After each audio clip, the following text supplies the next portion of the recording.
موضوع الدرس في احکام الحلال والحرام سورۃ المائدہ تفسیر ابن کثیر. الحمد للہ رب العالمین والصلاة والسلام على اشرف الانبیاء وسید المرسلین سیدنا محمد وعلى آلہ واصحابہ اجمعین. اللهم صل على سيدنا محمد وعلى آل سيدنا محمد كما صليت على إبراهيم وعلى آل إبراهيم في العالمين إنك حميد مجيد. أعوذ بالله من الشيطان الرجيم. بسم الله الرحمن الرحيم.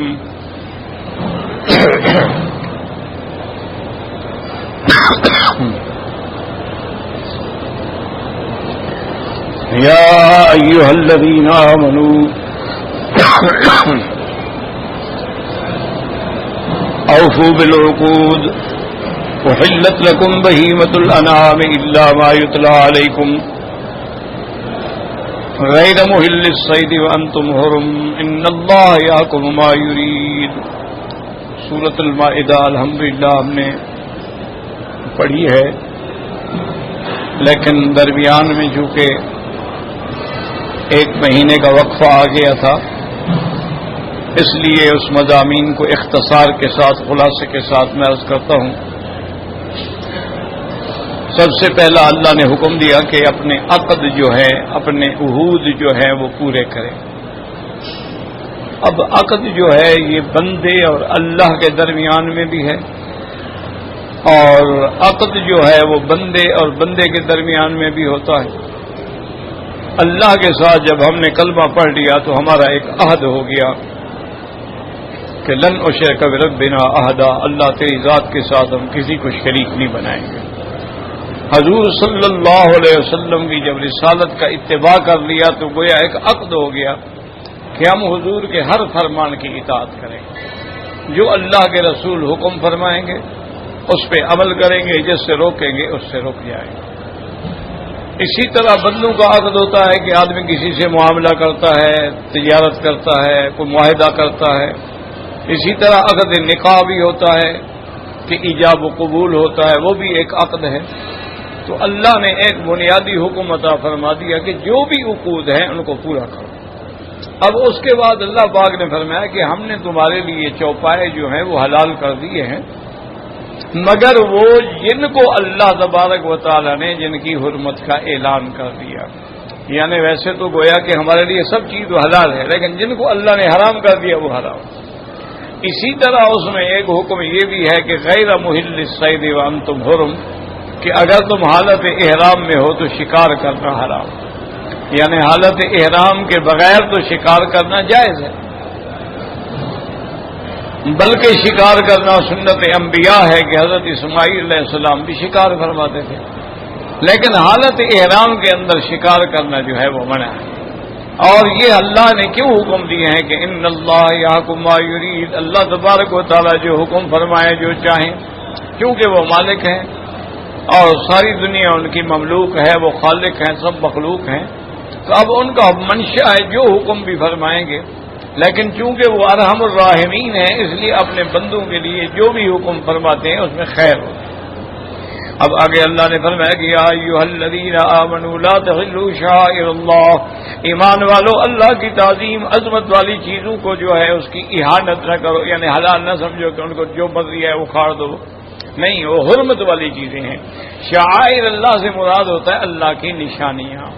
جیسے اللہ کا گھر جو ہے یہ شعائر اللہ ہے، مساجد جو ہے یہ شعائر اللہ ہے، صفا مروہ جو ہے یہ شعائر اللہ ہے.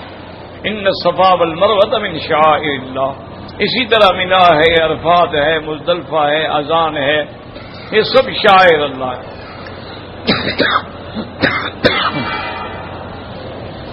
اسی طرح داڑھی جو ہے یہ بھی شعائر اللہ میں شامل ہے.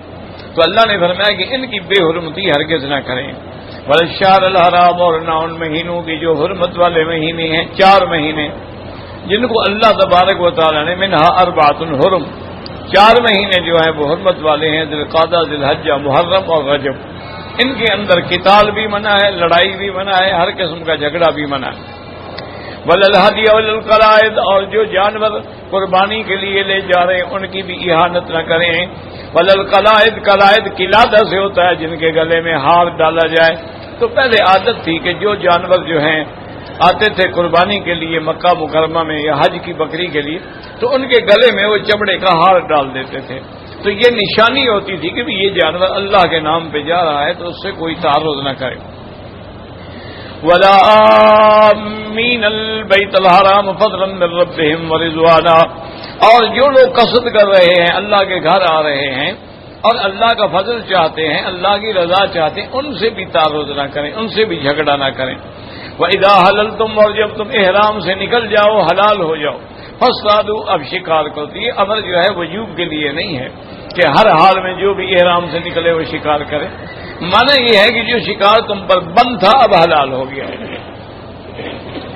وَلَا يَجْرِمَنَّكُمْ شَنَآنُ قَوْمٍ أَن صَدُّوكُمْ عَنِ الْمَسْجِدِ الْحَرَامِ أَن تَعْتَدُوا، اور کسی قوم کے بغض کی وجہ سے ایسا نہ ہو کہ انہوں نے تم کو روکا تھا جب حضور صلی اللہ علیہ وسلم عمرے میں تشریف لا رہے تھے تو مشرکین مکہ نے آپ کو روک دیا تو آپ کو واپس جانا پڑا. تو وہ غصہ اور غضب جو ہے تمہارے دلوں میں، اور تم بھی اسی طرح لوگوں کو روکو، تم ایسا نہ کرو. انہوں نے غلطی کی ہے لیکن تم ہرگز تجاوز نہ کرو. وَتَعَاوَنُوا عَلَى الْبِرِّ وَالتَّقْوَىٰ، اور اچھے کاموں میں، خیر کے کاموں میں، بھلائی کے کاموں میں، نیکی کے کاموں میں تعاون کرو، ایک دوسرے کی مدد کرو. وَلَا تَعَاوَنُوا عَلَى الْإِثْمِ وَالْعُدْوَانِ، اور کسی گناہ اور زیادتی کے کام میں ہرگز کسی سے تعاون نہ کرو کہ چوری میں مدد کرو، ڈکیٹی میں مدد کرو، قتل میں مدد کرو، نعوذ باللہ کسی لڑکی کی بے حرمتی میں مدد کرو، وہ حرام.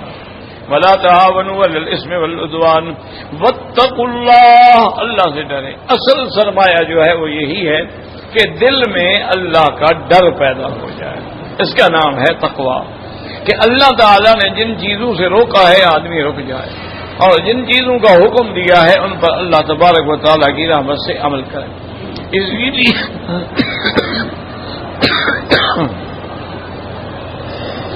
ایک دفعہ حضرت امیر المومنین حضرت عمر بن خطاب رضی اللہ تعالی عنہ نے حضرت ابی بن کعب سے پوچھا ابھی تقوی کا کیا معنی ہے. انہوں نے فرمایا کہ حضرت آپ کو کبھی ایسا واسطہ پڑا ہے کہ راستہ خطرناک ہو، کیچڑ ہو، کانٹے ہوں، گڑھے ہوں، غاریں ہوں، اور وہاں سے آپ کو گزرنا ہو، راستہ چھوٹا سا راستہ ہے درمیان میں، تو آپ کیا کرتے ہیں؟ تو آپ نے فرمایا شمر رسیا بھی، میں اپنے کپڑے اوپر کر لیتا ہوں، باندھ لیتا ہوں اور اپنی نظر راستے پہ رکھتا ہوں اور احتیاط سے قدم. فرمایا یہی تقویٰ ہے کہ ہر طرف جو ہے گناہوں کے غار ہیں، ہر طرف جو ہے شہوات ہیں، ہر طرف جو ہے عریانی ہے، ہر طرف جو ہے فحاشی اور بے حیائی ہے.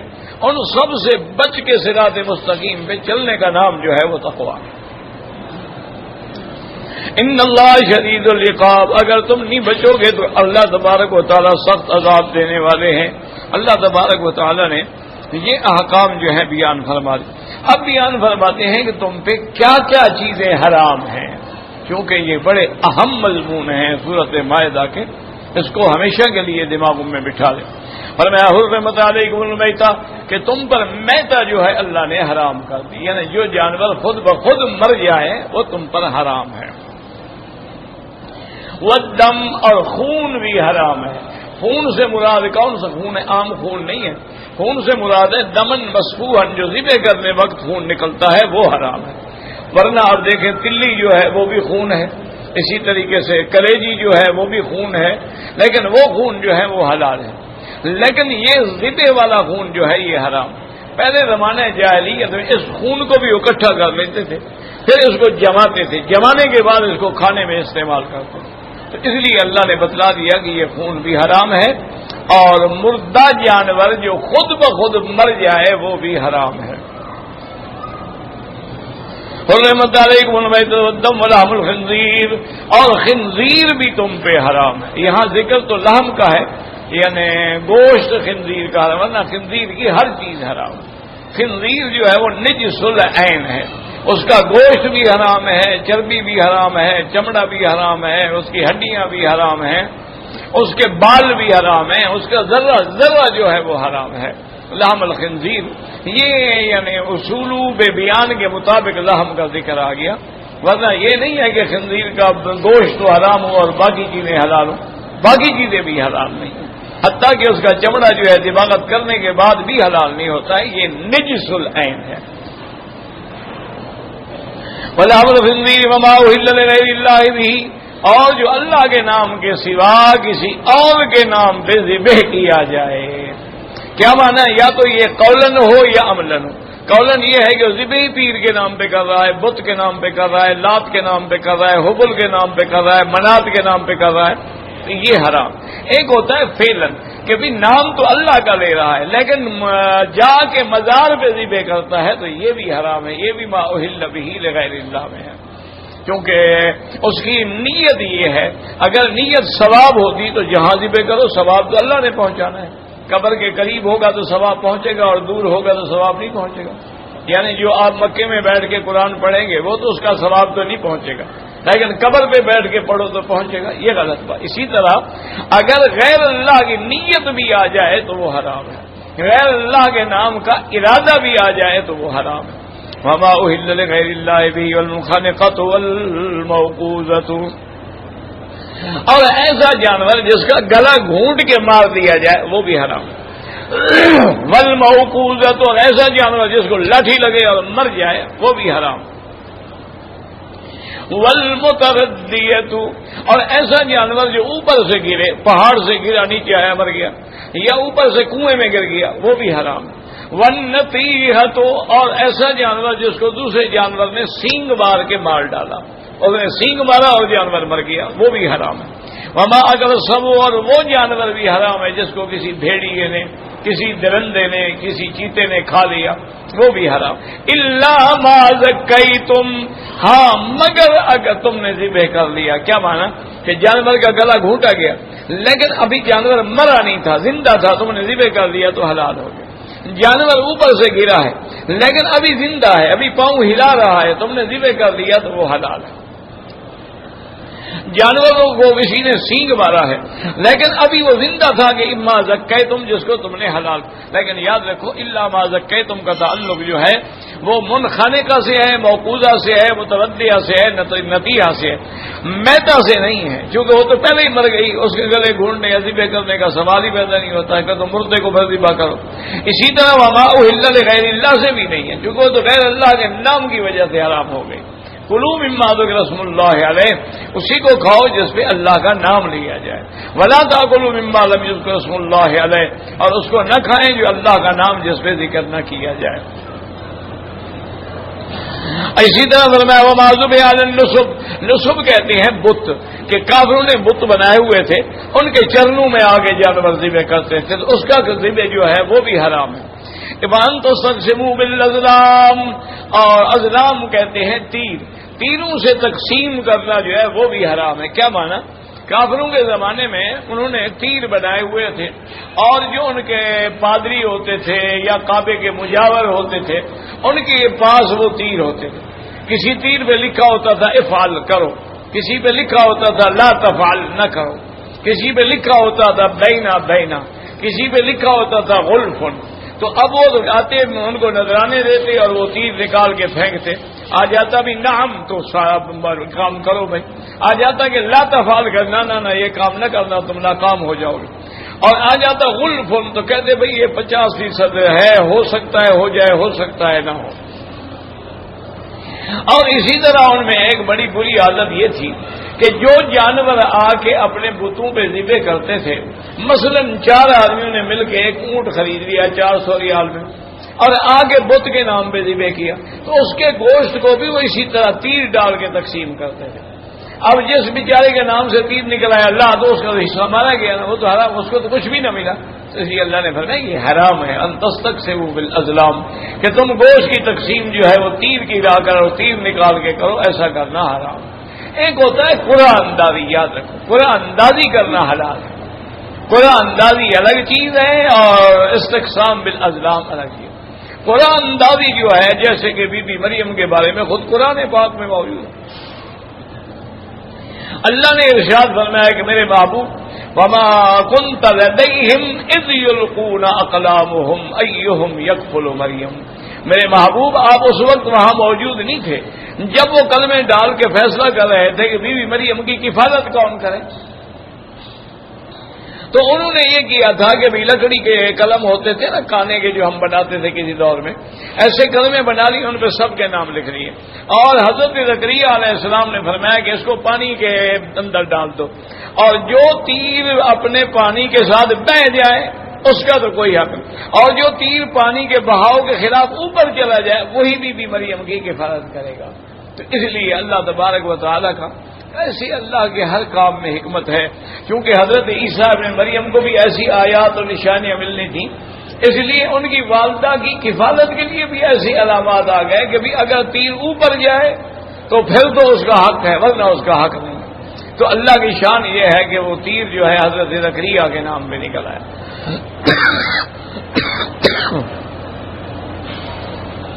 فَكَفَّلَهَا زَكَرِيَّا، حضرت زکریا علیہ السلام جو اس کی کفالت۔ بعض مفسرین نے یہ بھی لکھا ہے کہ حضرت زکریا کے گھر میں جو عورت تھی، بیوی تھی ان کی، اس کی خالہ بھی لگتی۔ اگر ایسی بات بھی ہو تو الخالۃ بمنزلۃ الام، مسئلہ یہ ہے کہ ماسی جو ہے، خالہ جو ہے وہ ماں کے درجے ہے۔ اسی لیے میرے محبوب رحمت دو جہاں سرکار دو عالم صلی اللہ علیہ وسلم جب عمرۃ القضاء کے لیے تشریف لے آئے تو سیدنا حمزہ رضی اللہ تعالی عنہ کی بیٹی جو تھی مکے میں تھی، اور جب حضور 3 دن گزار کے جانے لگے تو وہ بھاگتی آ گئی، یا امّے یا امّے یا امّے، مجھے کہاں چھوڑ کے جا رہے ہیں آپ، مجھے تو اب نہ چھوڑیں آپ۔ تو اب 3 دعوے دار پیدا ہو گئے، ایک تو حضرت علی آ گئے، ایک حضرت جعفر آ گئے، ایک حضرت زید آ گئے۔ اب ان سب نے کہا کہ جی ہم کفالت کریں۔ حضرت علی رضی اللہ تعالی عنہ نے فرمایا کہ یا رسول اللہ، انہا ابنت امی، میرے چاچے کی بیٹی ہے تو میرا حق ہے کہ میں اس کی کفالت کروں۔ تو حضرت جعفر نے کہا کہ یا رسول اللہ، ابنت عمی وخالتہا فی بیتی، یہ میرے چاچے کی بیٹی بھی ہے اور اس کی میرے گھر میں اس کی خالہ ہے۔ حضرت زید نے بھی کہا کہ یا رسول اللہ، میرے ساتھ ان کی قرابت ہے۔ تو حضور پاک نے فرمایا کہ اس بیٹی کو حضرت جعفر کے حوالے کر دو۔ حضرت جعفر بھی حضرت علی کے بھائی ہیں، حضرت جعفر کے حوالے کر دو، کیونکہ اس کے گھر میں اس کی خالہ ہے، اور الخالۃ بمنزلۃ الام ہے، خالہ جو ہے وہ ماں کے حکم میں ہوتی ہے، تو لہذا اس کا زیادہ حق بنتا ہے۔ تو حضرت علی اداس ہوئے، انہوں نے کہا کہ یا رسول اللہ، آپ نے میرے حق میں فیصلہ نہیں کیا۔ آپ نے فرمایا علی انت منی وانا منک، تم مجھ سے ہو میں تو اس سے ہوں، تمہاری میری قرابت تھوڑی ہے کہ تم اور قرابتوں کو ڈھونڈتے ہو۔ اور حضرت زید اداس ہونے لگے تو آپ نے فرمایا انت سیدنا و مولانا، تم تو بھائی ہمارے سردار بھی ہو اور ہمارے دوست بھی ہو، ہمارے مددگار بھی ہو۔ تو اس سے علماء نے استدلال کیا کہ کسی کو مولانا کہنا کوئی حرج نہیں، لیکن جمہور کہتے ہیں کہ نہیں، اللہ کے سوا کسی کو مولانا نہ کہو، اللہ مولانا ولا مولانا، اللہ ہی ہمارا مولا ہے۔ ان اللہ هو مولاکم وجبریل وصالح المؤمنین۔ تو اس لیے جمہور ائمہ فرماتے ہیں کہ کسی بندے کو لفظ مولانا سے خطاب نہ کریں، لیکن علماء احناف بھی اور علماء کرام بھی اجازت ہے، وہ کہتے ہیں کوئی بھی ایک لفظ ہے، کئی معنوں میں آتا ہے، مولا ولایت سے بھی ہے، مولا ولایت سے بھی ہے، مولا کا معنی دوست بھی ہے، مولا کا معنی مددگار بھی ہے، مولا کا معنی غلام بھی ہے کہ مولا القوم منہم، کہ غلام جو ہوتا ہے وہ بھی اسی قوم میں شمار ہوتا ہے، اس پہ لفظ مولا آیا۔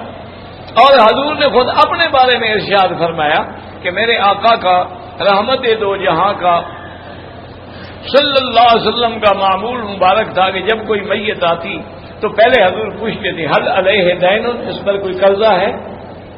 کہتے کہ نہیں ہے، آپ جنازہ پڑھا دیں۔ اگر وہ کہتے کہ ہاں حضور اس پہ قرضہ ہے، فرماتے حل تارا کا وفاء، کیا اس نے اپنے قرضے کے لیے کوئی جائیداد چھوڑی ہے کہ قرضہ ادا ہو جائے؟ وہ کہتے ہاں جی چھوڑی ہے، پھر بھی آپ جنازہ پڑھا دیتے۔ اور اس کے بعد اگر وہ کہتے کہ یا رسول اللہ دین بھی ہے، وما تارا کا وفاء، اس نے کوئی جائیداد بھی نہیں چھوڑی، تو آپ فرماتے صلو علیہ، تم اس پر جنازہ پڑھو، میں جنازہ نہیں پڑھتا کہ اس نے لوگوں کا قرضہ دینا ہے، اس پر حقوق العباد ہے، تو حضور اس کا جنازہ نہیں پڑھتے۔ لیکن جب اللہ نے وسعت دے دی، مال غنائم آ گئے، بیت المال بھر گیا، تو اب حضور پوچھتے تھے حل علیہ دین، اس پہ قرضہ ہے؟ وہ کہتے ہاں یا رسول اللہ، حل ترک وفان، اس نے کچھ چھوڑا ہے؟ انہوں نے کہا نہیں یار، فرمایا انا مولا لمن لا مولا لہ، جس کا کوئی وارث نہ ہو اس کا محمد مصطفیٰ وارث۔ تو آپ فرماتے اس کا قرضہ میں ادا کروں گا اور بیت المال سے ادا کر دیتے، پھر جنازہ پڑھتے۔ تو اس لیے بعض علماء فرماتے کہ حضور نے فرمایا انا مولا لمن لا مولا لہ۔ اسی طرح حضور نے فرمایا قوموا الی سیدکم، اسی طرح حضور نے فرمایا زید سیدنا و مولانا، تو لہذا کہنا جائز ہے۔ لیکن یہاں کے علماء کرام امام احمد بن حنبل رحمۃ اللہ علیہ اور شیخ الاسلام ابن تیمیہ فرماتے ہیں کہ جس لفظ میں شبہ ہے کیوں استعمال کر، یہ لفظ اللہ کے لیے ہے خاص، ہوا مولانا، جیسے قرآن میں انت مولانا فانصرنا علی القوم الکافرین، وہ فرماتے ہیں تو اس لیے کسی پر اطلاق نہ کرو۔ تو بہرحال مقصد یہ ہو گیا کہ یہ تیر ڈالنا جو ہے یہ فسق ہے۔ الیوم یئس الذین کفروا من دینکم، اللہ نے فرمایا میرے محبوب اپنی امت کو بتا دیں کہ آج کافر نا امید ہو گئے تمہارے دین سے، کیوں؟ دین تمہارا پورا ہو گیا۔ فلا تخشوہم واخشونی، ان سے ہرگز نہ ڈرو، یہ کیا کر سکتے ہیں تمہارا؟ واخشونی، تم اللہ سے ڈرو۔ الیوم اکملت لکم دینکم واتممت علیکم نعمتی ورضیت لکم الاسلام دینا، اللہ نے فرمایا آج تمہارا دین مکمل ہو گیا، آج ہم نے تم پہ نعمت پوری کر دی، ہم نے آپ کے لیے دین اسلام کو پسندیدہ دین قرار دے دیا۔ تو دین یاد رکھو مکمل ہو چکا ہے۔ اب دین میں کوئی آدمی نئی نئی چیزیں نکالے تو وہ بدعت ہے، کیونکہ دین تو حضور کے زمانے میں مکمل ہو گیا۔ تو اس کا معنی یہ ہے کہ جو لوگ بدعت کرتے ہیں گویا کہ ان کا اس آیت پر بھی ایمان نہیں ہے، وہ دین کو مکمل نہیں مانتے تو نئی چیزیں کیوں پیدا کرتے؟ اب دیکھیں اذان سے پہلے صلاۃ والسلام ہے، اگر یہ دین ہوتا تو پھر حضور کے زمانے میں حضرت بلال صلاۃ والسلام پڑھتے، اگر یہ دین ہوتا تو خلفائے راشدین کے زمانے میں ہوتا۔ اسی طرح جیسے عید میلاد النبی ہے، اسی طرح جیسے 11ویں شریف ہے، عید غوثیہ ہے، عید نوروز ہے، یہ ساری چیزیں جو ہیں بدعت ہیں اور ساری چیزیں جو ہے محدث ہیں، اور حضور کا فرمان ہے کہ کل بدعت ضلالہ، ہر بدعت جو ہے وہ گمراہی ہے اور ہر گمراہی کی سزا جہنم ہے۔ اب اللہ نے ایک اور آیت فرمائی فمن اضطر فی مخمصۃ غیر متجانف لإثم، اور اگر کوئی مجبور ہے مثلا جنگل میں ہے اور مرنے پہ آ گیا بیچارہ، مجبور ہو گیا، اب اگر کوئی حرام چیز بھی کھا لے تو جائز ہے، لیکن اتنا جائز ہے جس سے جان بچ جائے، یہ نہیں کہ مزے سے بیٹھ کے کھاتا رہے، بس اتنا کھا لے کہ قوت لا یموت کی زندگی اس کی بچ جائے، لیکن وہ لذت لینے کے لیے حرام نہ کھائے اور یہ بہانے نہ بنائے جی میں شراب نہ پیوں تو میرا گزارا نہیں ہوتا، یہ معنی نہیں ہوتا۔ معنی یہ ہوتا ہے اگر آدمی کی موت آ رہی ہے، جنگل ہے، صحرا ہے اور حلال چیز نہیں ہے تو غیر متجانف للإثم، تو اس کے لیے استعمال کرنا جائز ہے۔ فإن اللہ غفور الرحیم، اگر تم نے کوئی کمی زیادتی کی ہے تو اللہ بخشنے والے ہیں، اللہ تبارک و تعالیٰ مہربان ہے۔ تو آئندہ اللہ نے فرمایا کہ احتیاط کرو کہ محرمات کے قریب جو ہے وہ نہ جاؤ، حرام چیزوں کے قریب۔ اس لیے ایک حدیث یاد رکھ لیں حضور پاک کی، حضور پاک نے فرمایا کہ الحلال بین والحرام بین، حلال بھی واضح ہے، حرام بھی واضح ہے، بینہما امور متشابہات مشتبہات، کہ ان دونوں کے درمیان میں کچھ مشتبہ امور ہوتے ہیں کہ جی پتہ نہیں حلال ہے کہ پتہ نہیں حرام ہے، تو ان چیزوں سے بھی بچ جاؤ۔ اگر شبہ پڑ جائے کہ جی ہو سکتا ہے حلال ہو اور ہو سکتا ہے یہ کام جائز نہ ہو تو اس کے قریب ہی نہ جاؤ، جب اس کے قریب نہیں جاؤ گے تو حرام سے خود بخود بچ جاؤ گے۔ اس لیے اللہ تبارک و تعالیٰ نے ایک فیصلہ فرما دیا، اور اس کے بعد فرمایا یسألونک ماذا أحل لهم، اب اللہ نے فرمایا میرے محبوب آپ سے پوچھتے ہیں کہ ان کے لیے شکار کے مسائل میں کیا کیا حلال ہے۔ قل أحل لكم الطیبات، اللہ نے فرمایا سب سے پہلے تو یہ سمجھ لو کہ ہر پاکیزہ ستھری چیزیں تمہارے لیے حلال ہیں، ہر پاکیزہ اور ستھری چیزیں حلال ہیں۔ یہ فیصلہ عام. وما علمتم من الجوارح مکلبین تعلمونہن مما علمکم اللہ.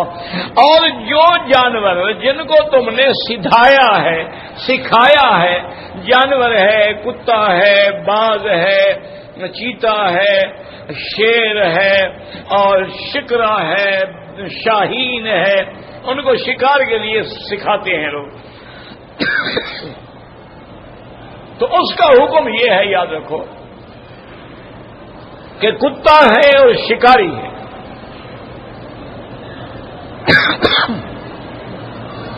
اس کو جب تم چھوڑو تو اللہ کا نام لے کے چھوڑو. اچھا، سکھائے ہوئے کا کیا مطلب ہے؟ ہمیں کیسے پتہ لگے گا کہ سکھایا ہوا ہے یا نہیں ہے؟ اگر تم حکم دیتے ہو تو شکار کے پیچھے دوڑتا ہے، روکتے ہو تو رک جاتا ہے، اس کا معنی سیکھا ہوا ہے.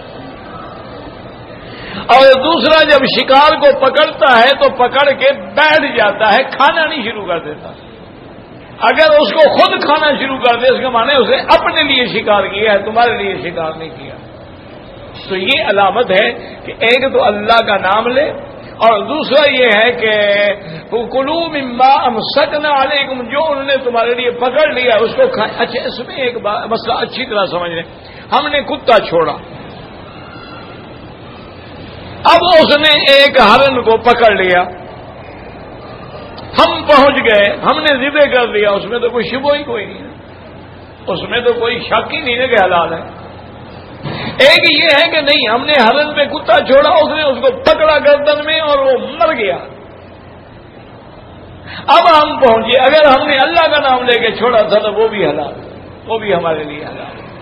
لیکن شرط یہ ہے کہ اس نے تمہارے لیے پکڑا. اسی طرح یہ بھی یاد رکھیں گے، مثلا ہم نے ہرن کے پیچھے کتا چھوڑا، کتا بھاگا، اس نے جا کے ہرن کو دبوچ لیا، پکڑ لیا، ہرن مر گیا. جب ہم پہنچے وہاں ہم نے دیکھا کہ دوسرا کتا بھی بیٹھا ہوا ہے. ہمارا کتا تو ہے ہی ہے نا، دوسرا بھی بیٹھا. اب فقہ نے کہا نہ کھاؤ، پتہ نہیں اس نے پکڑا ہے یا اس نے پکڑا ہے، اس کو تو تم نے نہیں چھوڑا تھا اور اس پہ اللہ کا نام بھی لیا تھا، تو لہذا اس کو بھی آپ نہیں کھائیں. اور اگر صرف تو اچھا، اسی طرح باز ہے، وہ بھی جا کے فوراً شکار کو پکڑتا ہے، تو اس نے اگر تمہارے لیے پکڑا ہے تو وہ کھا سکتے ہو. وَكُلُوا مِمَّا أَمْسَكْنَا عَلَيْكُمْ، جو تمہارے لیے پکڑا تم کھاؤ. وَاذْكُرُوا اسْمَ اللَّهِ عَلَيْهِ، اور اللہ کا نام لو. وَاتَّقُوا اللَّهَ، ہر حال میں اللہ سے ڈرو. إِنَّ اللَّهَ سَرِيعُ الْحِسَابِ، اللہ تبارک و تعالیٰ بہت جلد حساب لینے والے ہیں کہ وہ ساری مخلوق کا آدھے دن کے اندر حساب فرما لیں گے. اس لیے حدیث مبارک میں آتا ہے کہ قیامت والے دن تمام اولین و آخرین کا حساب جو ہے آدھے دن میں ختم ہو جائے گا. ایمان والے جا کے دوپہر کا آرام جو ہے جنت میں کریں گے اور کافر جہنم میں عذاب بھگتیں گے. اور اس کے بعد الیوم احل لکم الطیبات، آج اللہ نے حکم دیا کہ تمہارے لیے پاکیزہ چیزوں کو ہم نے حلال کر دیا ہے. وطعام الذین اوتوا الکتاب حل لکم، یہاں یاد رکھو، یہاں طعام سے مراد ہے ذبائح، یعنی جو اہل کتاب کا ذبح کردہ جانور ہے وہ بھی حلال ہے. یہاں طعام سے مراد یہ نہیں کہ روٹی تو ویسے ہی حلال ہے، چاہے ہندو کی ہو، چاہے یہودی کی ہو، چاہے نصرانی کی ہو. اگر کوئی پھل ہے، فروٹ ہے، ہم نے خریدا ہے، ہندو سے خریدا ہے تو وہ تو ویسے ہی حلال ہے. بات ہو رہی ہے ذبائح کی، کہ اگر ہندو کا ذبیحہ ہے وہ حرام ہے، اگر سکھ کا ذبیحہ ہے وہ حرام ہے، اگر مجوسی کا ذبیحہ ہے وہ حرام ہے. لیکن یہودی اور نصرانی کا ذبیحہ حلال ہے چونکہ وہ اہل کتاب ہے. یاد رکھو، اہل کتاب صرف یہود اور نصارہ ہے، باقی جتنے لوگ ہیں ان کے پاس کوئی کتاب نہیں ہے منزل من اللہ. اور دوسری بات یہ ہے کہ یہودی اور نصرانی ذبح کے وقت اللہ کا نام لیتے ہیں، وہ اللہ کے نام کے بغیر ذبح نہیں کرتے، تو اس لیے اللہ نے ان کا ذبیحہ بھی حلال کر دیا ہے. وطعام الذین اوتوا الکتاب حل لکم وطعامکم حل، اور تمہارا ذبیحہ ان کے لیے حلال، ان کا ذبیحہ تمہارے لیے حلال ہے اور تمہارا ذبیحہ ان کے لیے حلال. اسی کے ساتھ اللہ نے دوسرا مسئلہ بھی بیان کر دیا. والمحصنات من المؤمنات والمحصنات من الذین اوتوا الکتاب من قبلکم اذا آتیتموہن اجورہن محسنین غیر مسافحین لا متخذی اخدان. اور مومنہ پاک باز عورتیں جو ہیں وہ بھی تمہارے لیے حلال ہیں. محسنات مانا عفت والی عصمت والی عورت جو ہے وہ تمہارے لیے حلال ہے. اور اسی طرح محسنات من الذین، اور اسی طرح وہ پاک پاکیزہ عورتیں اہل کتاب کی تمہارے لیے حلال ہیں، ان سے بھی تم نکاح کر سکتے ہو. لیکن شرط یہ ہے اذا آتیتموہن اجورہن، جب تم ان کی حق المہر ادا کرو اور وہ باقاعدہ نکاح ہو، یعنی اپنی عفت بچانے کے لیے، غیر مصابین لذت کے لیے نہ ہو، ولا متخذی اخدان چوری چھپی کی یاری نہ ہو، وہ نکاح نہیں ہوتا. جیسے ہمارے ہاں اب بھی جاہلوں میں رواج ہے کہ جی میں نے اس عورت سے تن بخشی کر لی ہے، اس نے اپنا تن بخش دیا، میں نے قبول کر لیا، نکاح ہو گیا. وہ نکاح نہیں. لازمی بات یہ ہوتی ہے کہ نکاح کے لیے ولی الامر اولیاء الامور جو ہیں، یعنی والدین سمجھ لیں، والدین نہیں ہے تو پھر بھائی ہے، چچا ہے، وہ اولیاء الامور ہیں، ان کی بھی اجازت ہو، ایجاب قبول ہو، گواہ بھی ہوں، اعلان بھی ہو تو پھر نکاح ہو. لیکن ایک خیال کیا کریں، یہ نکاح اور طلاق کا مسئلہ جو ہے نا یہ بڑا نازک ہے.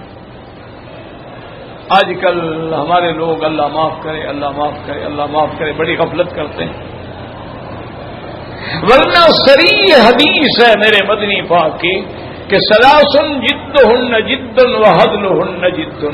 تین چیزیں ہیں جن کی حقیقت بھی حقیقت ہے، مذاق بھی حقیقت. کیا مانا؟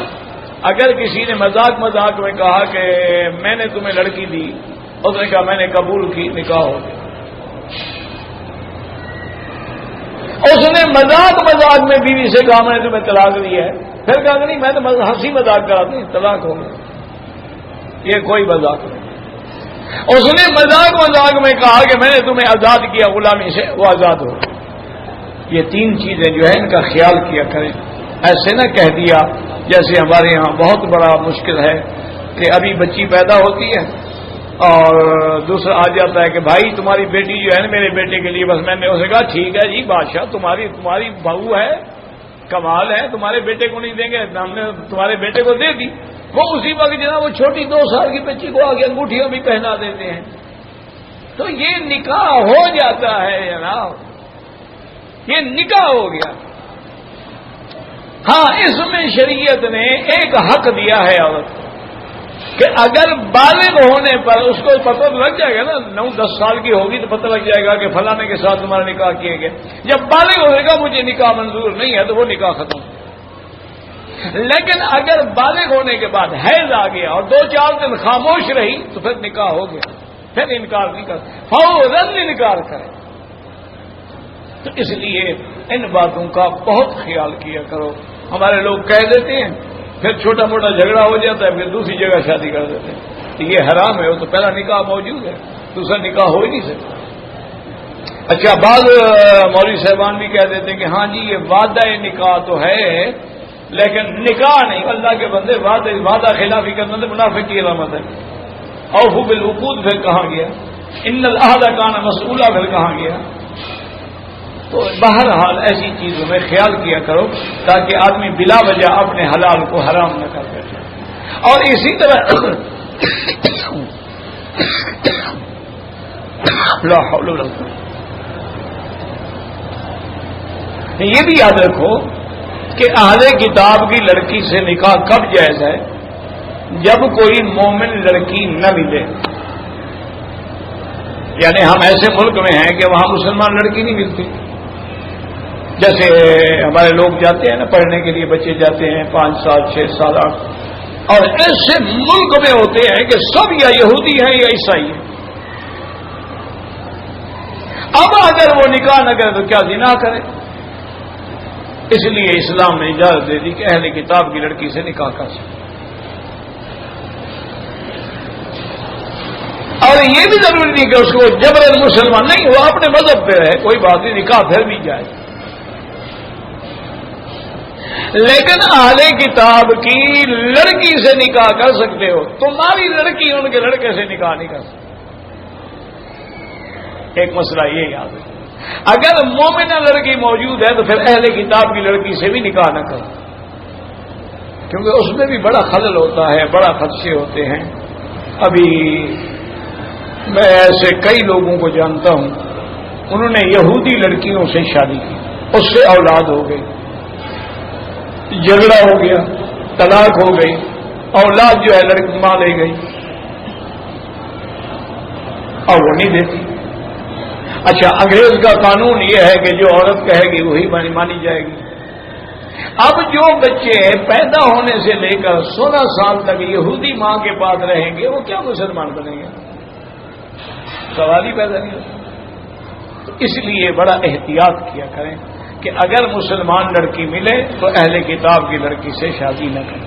اچھا، ایک اور بھی رواج ہے کہ بھائی چلو یار میں نے 2 سال کے لیے آیا ہوں پڑھنے کے لیے، 2 سال کے لیے نکاح کر لیتا ہوں پھر طلاق دے دوں گا، وہ بھی جائز ہے کہ تمہارے دل کے اندر طلاق دینے کی نیت ہے پھر نکاح کر رہے ہو تو وہ بھی جائز نہیں۔ نکاح کرنا ہے تو باقاعدہ کرو، کسی کی عزت کے ساتھ نہ کھیلو،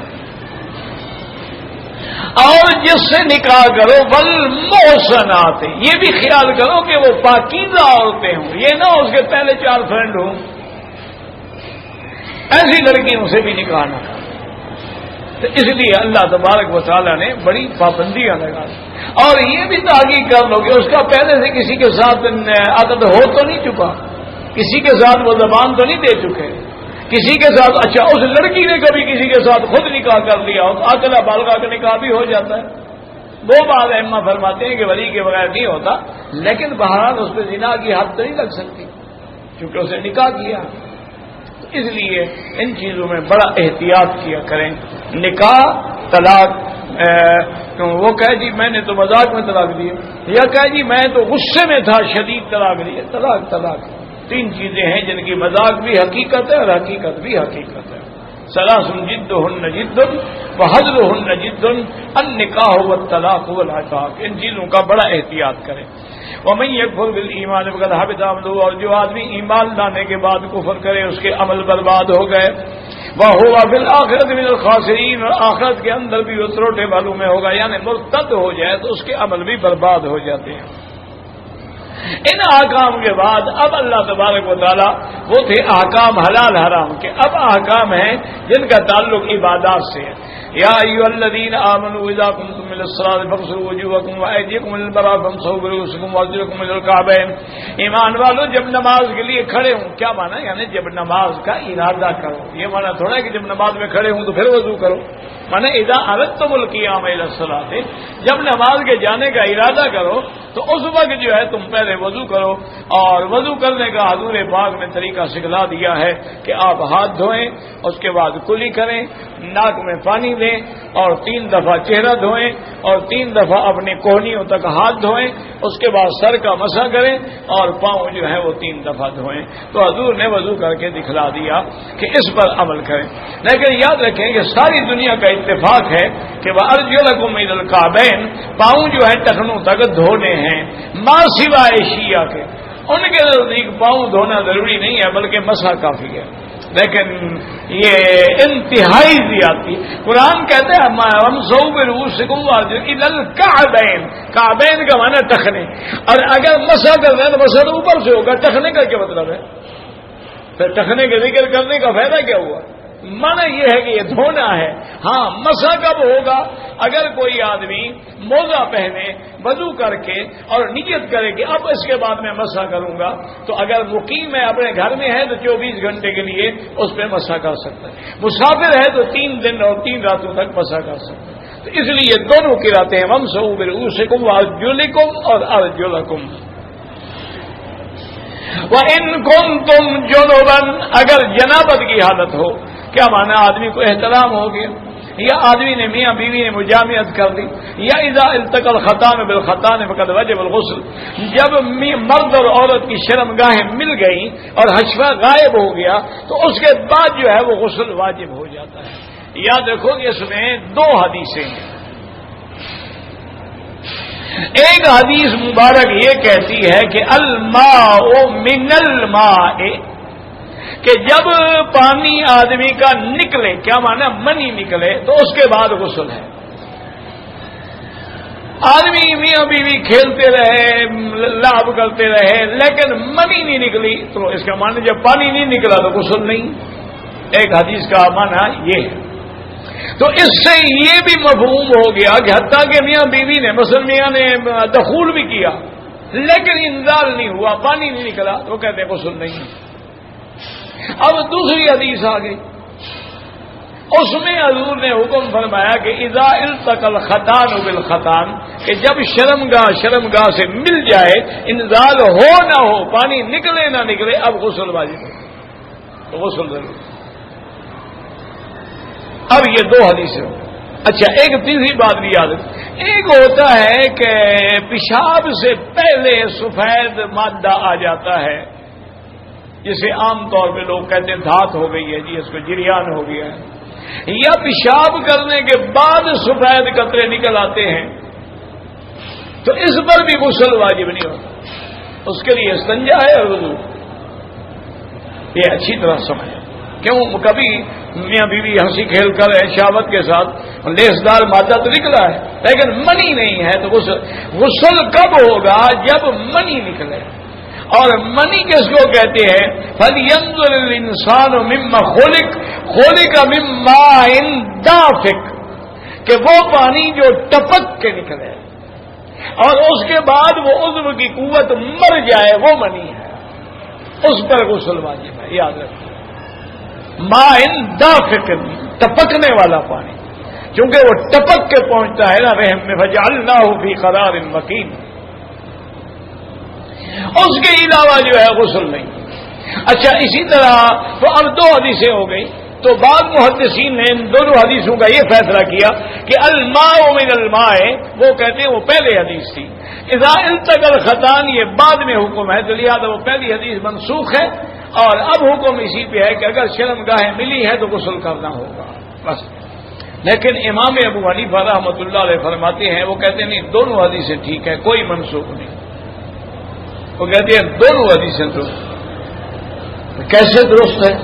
انہوں نے کہا وہ جو حدیث ہے نا کہ پانی نکلے تو غسل ہے، وہ ہے نیند کی حالت میں، کہ ایک آدمی نے نیند میں خواب دیکھا کہ ایک لڑکی سے جمع کر رہا ہوں، یہ کر رہا ہوں، وہ کر رہا ہوں، صبح اٹھا لیکن پانی کا کوئی اثر نہیں ہے کپڑے پہ، تو غسل واجب نہیں۔ الماء من الماء۔ اچھا، ایک آدمی ہے کہ صبح اٹھا، اس کو کوئی خواب شاب یاد نہیں، لیکن پانی پہ منی کے اثرات کپڑے پہ موجود تھے، تو غسل ضروری ہے۔ وہ کہتے ہیں اس حدیث کا تعلق نیند سے ہے، اذا التقى الختان بالختان فقد وجب الغسل، اس کا تعلق جاگنے سے ہے، تو دونوں حدیثوں پہ عمل رہے گا، کوئی حدیث بھی ہمیں نہیں چھوڑنی پڑے گی۔ وَإِن كُنتُمْ جُنُبًا فَاطَّهَّرُوا وَإِن كُنتُم مَّرْضَىٰ أَوْ عَلَىٰ سَفَرٍ أَوْ جَاءَ أَحَدٌ مِّنكُم مِّنَ الْغَائِطِ أَوْ لَامَسْتُمُ النِّسَاءَ فَلَمْ تَجِدُوا مَاءً فَتَيَمَّمُوا صَعِيدًا طَيِّبًا فَامْسَحُوا بِوُجُوهِكُمْ وَأَيْدِيكُمْ مِنْهُ۔ اللہ نے فرمایا کہ اگر تم بیمار ہو اور پانی سے نقصان پہنچنے کا خطرہ ہے، یا سفر میں ہو، پانی ہے ہی نہیں، یا پانی ہے اتنا قلیل ہے کہ وضو کروں گا تو پیاسا مر جاؤں گا، او جاء احد منکم من الغائط، یا کوئی آدمی اپنی قضا بول و براز کے بعد واپس آیا ہے، او لامستم النساء، یا اپنی بیوی سے جماع کیا ہے، فلم تجدوا ماء، اب پانی نہیں ہے تو کیا کرے؟ اللہ نے فرمایا فتیمموا صعیدا طیبا، تم پاک مٹی پہ تیمم کر لو، بس چاہے جنابت بھی ہے تب بھی تیمم کر کے نمازیں پڑھ سکتے ہو، پانی جو نہیں ہے تو اللہ نے کتنی آسانی پیدا کر۔ اچھا، اب دیکھو تیمم میں اللہ نے کیا فرمایا، کیا کرو کہ ایک دفعہ ہاتھ مارو گے تو اپنا منہ پہ پھیرو گے، ایک دفعہ ہاتھ مارو گے تو کوہنیوں تک پھیرو گے، بس ہو گیا۔ تو اگر مسے کا حکم کا تعلق پاؤں سے ہوتا تو یہاں تو زیادہ ضرورت تھی نا بیان کرنے کی پاؤں کی، اس لیے وہ شیعہ کا استدلال جو ہے وہ بالکل یعنی عقلاً بھی باطل ہے اور نقلاً بھی باطل ہے اور ہر لحاظ سے وہ فاسد ہے۔ ایسے اللہ نہیں چاہتے کہ تم کو مشقت میں ڈالیں، بلکہ یرید طہرکم، اللہ چاہتے ہیں کہ تمہیں پاکیزگی حاصل ہو، کہ ظاہری بھی پاکیزگی اور باطنی بھی پاکیزگی، ولیتم نعمتہ علیکم، تاکہ اللہ کی نعمتیں تم پہ پوری ہو جائیں، لعلکم تشکرون، تاکہ تم اللہ کے شکر گزار بندے بن سکو۔ اللہ نے فرمایا کہ جو ہم نے غسل کے اور وضو کے احکام دیے ہیں، ہمارا مقصد یہ نہیں ہے کہ تمہیں مشقت میں ڈالا جائے، بلکہ اللہ تعالیٰ یہ چاہتے ہیں کہ میرے بندے جو ہیں وہ ہر حال میں پاکیزہ رہیں، ان کا بدن بھی پاک ہو، ان کا دل بھی پاک ہو، ان کا ظاہر بھی پاک ہو اور ان کا باطن بھی پاک ہو، اور اللہ تعالیٰ کی نعمتیں تم پہ پوری ہو جائیں۔ اب فرماتے ہیں مذکور نعمت اللہ علیکم عیسیٰ کو الذی واسکم بالکل تم سمینا واتوانا۔ اللہ نے فرمایا میری نعمتوں کو یاد کرو اور اس میقات کو، اس عہد کو یاد کرو جو اللہ نے تم سے لیا ہے اور تم نے اقرار کیا ہے۔ اب یہ کون سا عہد ہے؟ بعض علماء فرماتے ہیں اس عہد سے مراد الست بربکم قالوا بلا، کہ جب تمہارے ارواح سے اللہ نے عہد لیا تھا، عہد ربوبیت کا تم سب نے اقرار کیا تھا۔ اور بعض فرماتے ہیں کہ نہیں، اس عہد سے مراد ہے کہ جب ہم نے کلمہ پڑھ لیا تو گویا اللہ تبارک و تعالیٰ سے ہم نے عہد و عقد کر لیا ہے۔ اب ہماری ذمہ داری ہے کہ ہم شریعت کے احکام سنیں اور اطاعت کریں۔ واتقوا اللہ، اور ہر حال میں اللہ سے ڈریں۔ ان اللہ علیم بذات الصدور، اللہ تعالیٰ دلوں کے بھید بھی جاننے والے ہیں۔ اب اس کے بعد اللہ ایک قانون بیان فرماتے ہیں کہ جب گواہی دینی ہو، یاد رکھو، ایک تو گواہی کا چھپانا حرام۔ اگر تم نے کوئی چیز دیکھی ہے اور پوچھا جاتا ہے بتاؤ، ولا تکتموا الشہادہ، شہادہ کو مت چھپاؤ۔ ومن یکتمھا فإنہ آثم قلبہ، جو چھپاتا ہے وہ دل کا بھی گندا ہے۔ دیکھا ہے تو دیکھا ہے، بیان کرو۔ ایک بات۔ دوسری بات شہادت میں کیا ہے کہ جب گواہی دو تو اللہ کے لیے ہو، پیسوں کے لیے نہ ہو، کوئی ذاتی فائدہ اٹھانے کے لیے نہ ہو، خالص اللہ کے لیے۔ اور دوسری شرط کیا ہے؟ بالقسط کے عدل سے گواہی۔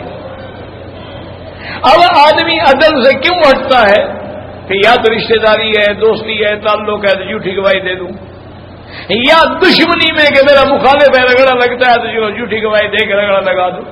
دونوں طرح حرام۔ بلو علی انفسکم، اگر تمہاری جان پر بھی گواہی ہو تو سچی دو، والدین پر بھی ہو تو سچی دو، رشتہ داروں پر بھی ہو تو سچی دو، اور اسی طرح اگر کسی سے دشمنی بھی ہے تب بھی سچی گواہی دو۔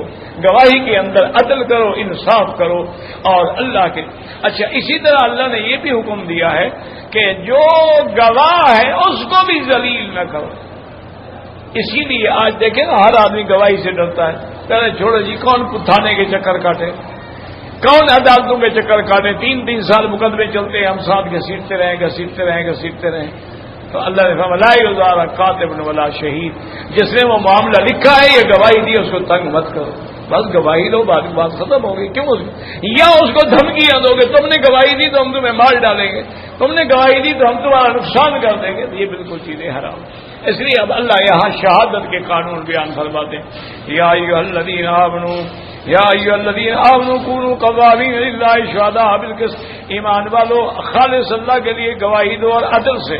ولا یجرمنکم شنآن قوم علی الا تعدلوا، تم کو کسی قوم کا بغض جو ہے اس بات پہ آمادہ نہ کرے کہ تم انصاف نہ کرو، نہیں، ہر حال میں اعدلوا هو اقرب للتقوی، صحیح گواہی دو، یہی بات جو ہے زیادہ تقوی کے قریب ہے۔ واتقوا اللہ ان اللہ خبیر بما تعملون، اللہ ہر چیز کو جانتے ہیں جو تم کرتے ہو۔ وعد اللہ الذین آمنوا وعملوا الصالحات مغفرۃ واجر عظیم، اللہ نے وعدہ کیا ان لوگوں سے جو ایمان لائے، اچھے عمل کیے کہ ان کے لیے بخشش بھی ہے اور جنت بھی۔ والذین کفروا وکذبوا بآیاتنا، اور جنہوں نے کفر کیا اللہ کی آیات کو جھٹلایا وہ جہنمی ہیں۔ یا ایھا الذین آمنوا اذکروا نعمت اللہ علیکم، اللہ کی نعمتوں کو یاد کرو۔ اذ ہم قوم یرسلونکم ایلیہم، جب قوم نے ارادہ کیا کہ تمہارے طرف ہاتھ نہیں آئے، تمہیں قتال کریں، اللہ نے ان کو روک لیا۔ واتقوا اللہ، اللہ سے ڈرو۔ وعلی اللہ فلیتوکل المؤمنون، اللہ ہی پر ایمان والے بھروسہ کرتے ہیں۔ واللہ اعلم۔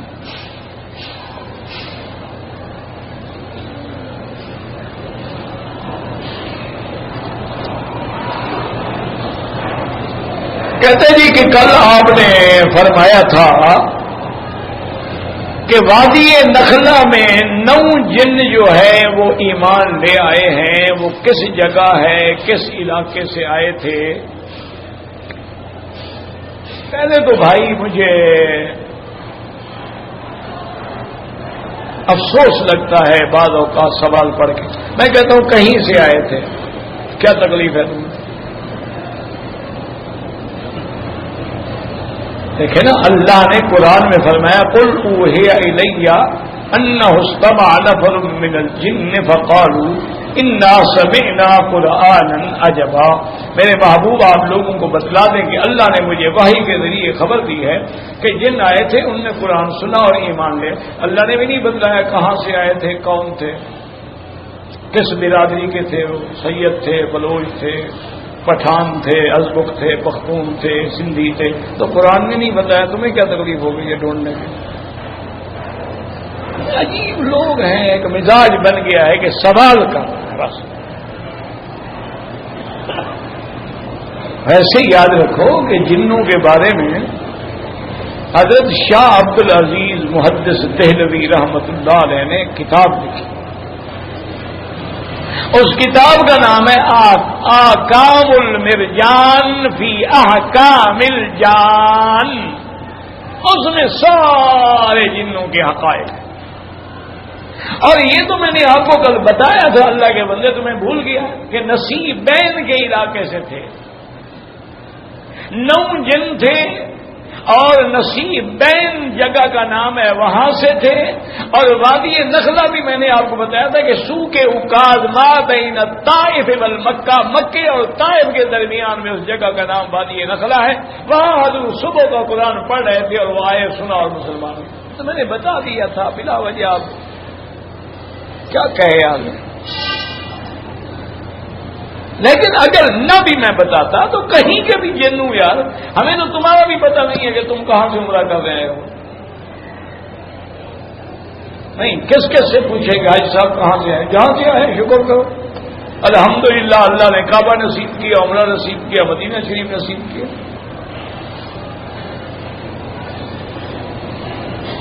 میری والدہ کا آپریشن ہے، اللہ شفائے کاملہ عطا فرمائے. اللہ ہر بیمار پہ رحم فرمائے. اللہم اشفنا واشف مرضانا ومرضى المسلمین.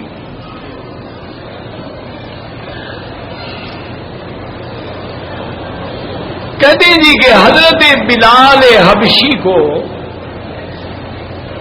ایک باندی کا لڑکا کہنے والے کون صحابی تھے؟ حضرت ابو بکر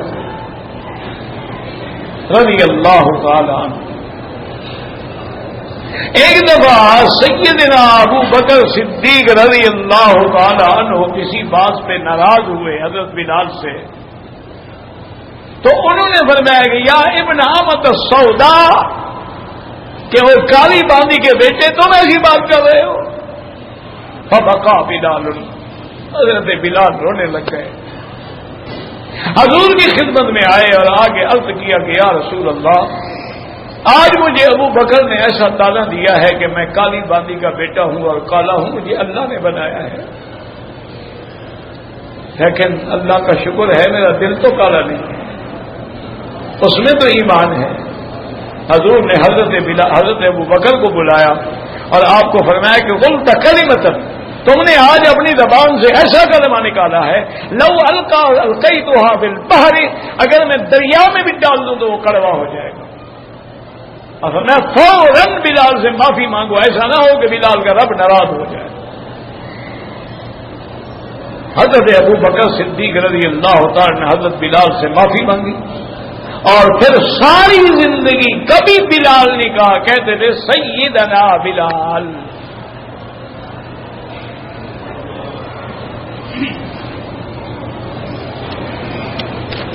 یہ مسئلے جو ہے نا، جو میرے ساتھی پوچھتے ہیں نا، یہ کوئی دین سمجھنے کے لیے نہیں ہے.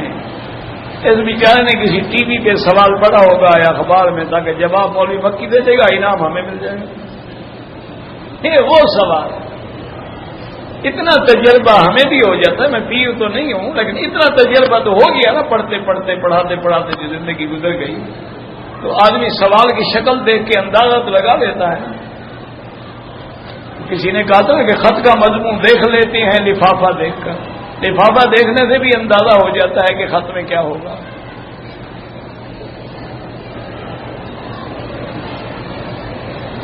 اگر ایک آدمی ہے بیچارہ وہ بیمار ہے, اس کو بواسیر کی تکلیف ہے اور حالت احرام میں عمرہ کرتا رہا, لیکن اس کی چادر کو تھوڑا سا خون لگ گیا, کوئی بات نہیں, مجبور ہے, معذور ہے, کیا کر سکتا ہے, چاہے خون بہہ بھی رہا ہو مجبور ہے.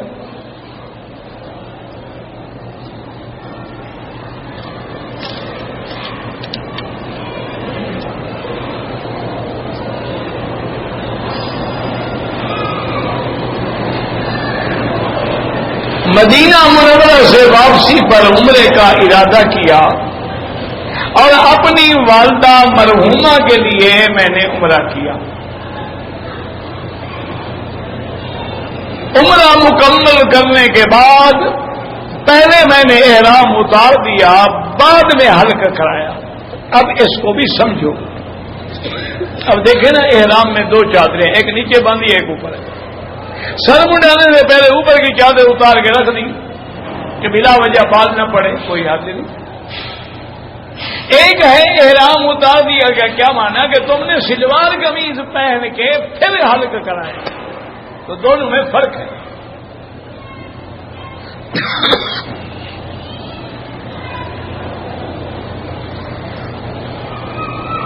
اگر تو صرف چادر اتار کے رکھی تھی کندھے سے اس کا تو کوئی حرج ہی نہیں.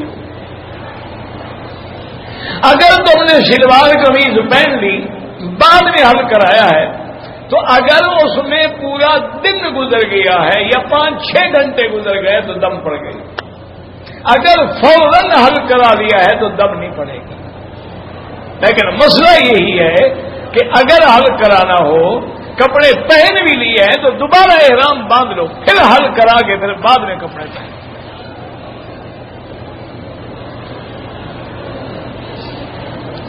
جو تمہارے رشتے دار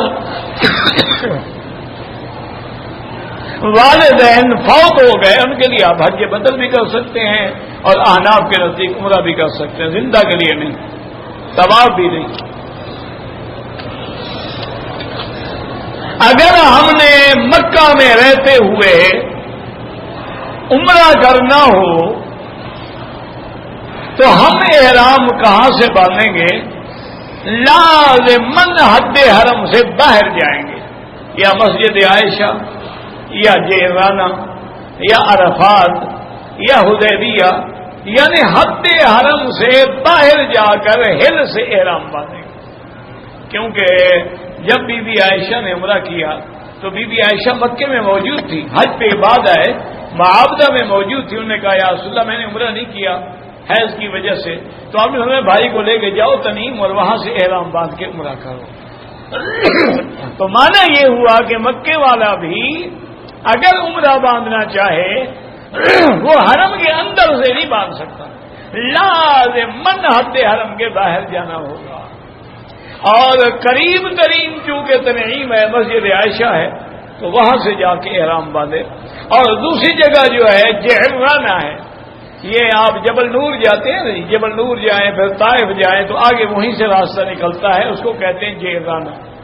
جعرانہ جگہ کا نام ہے, اور یہ وہ جگہ ہے جہاں جنگ حنین کے فتح کے بعد میرے آقا نے رحمت دو جہاں صلی اللہ علیہ وسلم نے وہاں کئی دن قیام فرمایا اور مال غنیمت تقسیم کیے تھے, اور وہاں سے حضور پاک نے خود بھی احرام باندھ کے عمرہ کیا. اب دیکھیں کہ ائمہ اللہ ان کی قبروں پہ کروڑوں رحمتیں فرمائے, ان میں یاد رکھو جو ائمہ میں اختلاف ہے نا, وہ اختلاف فرقہ بندی نہیں ہوتی, وہ علمی اختلاف ہوتے. ابھی امام شافعی رحمت اللہ علیہ فرماتے ہیں کہ جعرانہ سے عمرہ کرو تو افضل ہے. وجہ کیا ہے, دلیل کیا ہے؟ وہ کہتے ہیں حضور پاک نے جعرانہ سے عمرہ کیا. امام ابو حنیفہ رحمت اللہ علیہ فرماتے ہیں کہ مسجد عائشہ سے افضل. اب وجہ کیا ہے؟ امام شافعی کی دلیل تو یہ ہے کہ حضور نے عمرہ کیا. امام ابو حنیفہ فرماتے ہیں اللہ کے بندے, ایک قولی حدیث ہے ایک فعلی حدیث ہے. ایک میں حضور کا حکم ہے، ایک میں حضور کا فعل مبارک ہے. وہ فعل بھی سنت ہے، لیکن قولی حدیث کبھی ہوتی ہے فعلی سے کہ یہاں حضور نے حکم دیا ہے، وہاں تو اتفاق ہے کہ حضور ٹھہرے ہوئے تھے برا کر دیا، وہاں نہ ٹھہرے ہوتے تو برا بھی نہ کرتے.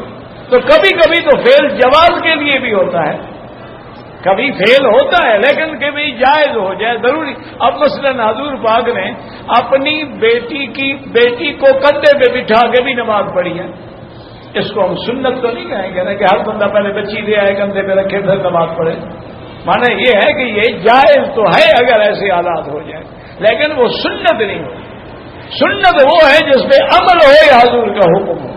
امام صاحب فرماتے ہیں چونکہ یہاں اللہ کے نبی نے بی بی عائشہ کو حکم دیا تھا اور آپ کی قولی حدیث مبارک ہے تو یہ افضل ہے. بہرحال اللہ تمام ائمہ پہ رحمتیں فرمائے اور کروڑوں رحمتیں جاری فرمائے، تمام محدثین پہ رحمتیں فرمائے.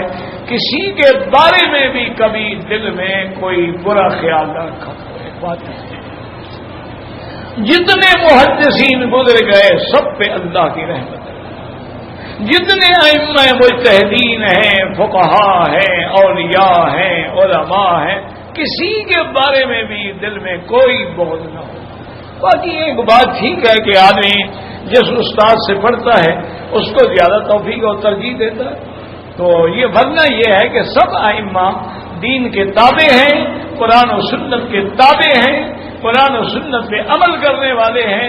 فرق اختلاف کیوں ہوتا ہے کہ فہم میں اختلاف، سوچ میں اختلاف. ایک اختلاف یہ ہوتا ہے کہ ایک امام کو حدیث پہنچی، دوسرے کو حدیث نہیں پہنچی. اب دیکھیں نا مثلا امام شافعی ہے، ان کے ہمیشہ دو فتوے ہوتے ہیں، ایک قول جدید ایک قول قدیم. کہ جب آپ مصر نہیں آئے تو اس وقت کے جتنے آپ کے فتوے ہیں وہ قول قدیم ہے، جب مصر میں آ گئے تو قول جدید.